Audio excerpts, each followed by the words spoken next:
ओम शांति। 30 अगस्त 2025। आज बाबा की मधुर मुरली का सार। बाबा ने कहा, मीठे बच्चे, ज्ञान को बुद्धि में धारण कर आपस में मिलकर क्लास चलाओ। अपना और औरों का कल्याण कर सच्ची कमाई करते रहो। प्रश्न, तुम बच्चों में कौन सा अहंकार कभी नहीं आना चाहिए? उत्तर, कई बच्चों में अहंकार आता है कि यह छोटी छोटी बालिकियां हमें क्या समझाएंगी। बड़ी बहन चली गई तो रूठ कर क्लास में आना बंद कर देंगे। यह है माया के विघ्न। बाबा कहते हैं, बच्चे, तुम सुनाने वाली टीचर के नाम रूप को ना देख, बाप की याद में रहे मुरली सुनो, अहंकार में मत आओ। धारणा के लिए मुख्य सार। पहली पॉइंट है, ध्यान रखना है कि मुरली सुनते समय बुद्धि योग बाहर भटकता तो नहीं है। सदा स्मृति रहे कि हम शिव बाबा के महावाक्य सुन रहे हैं। यह भी याद की यात्रा है।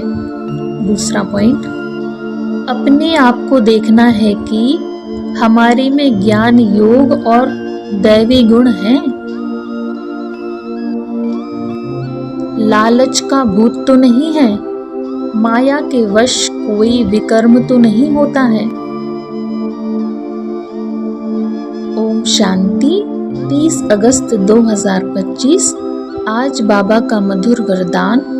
निमित्त भाव की स्मृति से हलचल को समाप्त करने वाले सदा अचल अडोल भव।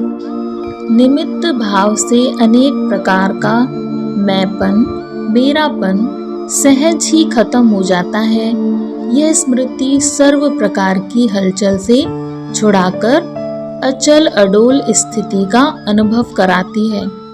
सेवा में भी मेहनत नहीं करनी पड़ती, क्योंकि निमित्त बनने वालों की बुद्धि में सदा याद रहता है कि जो हम करेंगे हमें देख सब करेंगे। सेवा के निमित्त बनना अर्थात स्टेज पर आना। इस स्टेज तरफ स्वतः सबकी नजर जाती है, तो यह स्मृति भी सेफ्टी का साधन बन जाती है। स्लोगन, सर्व बातों में न्यारे बनो तो परमात्मा बाप के सहारे का अनुभव होगा। अव्यक्त इशारे, सहज योगी बनना है तो परमात्मा प्यार के अनुभवी बनो। वर्तमान समय भटकती हुई आत्माओं को एक तो शांति चाहिए, दूसरा रूहानी स्नेह चाहिए। प्रेम और शांति का ही सब जगह अभाव है। इसलिए जो भी प्रोग्राम करो उसमें पहले तो बाप के संबंध के स्नेह की महिमा करो और फिर उस प्यार से आत्माओं का संबंध जोड़ने के बाद शांति का अनुभव कराओ। प्रेम स्वरूप और शांत स्वरूप दोनों का बैलेंस हो। ओम शांति। Thank you so much sweet Baba.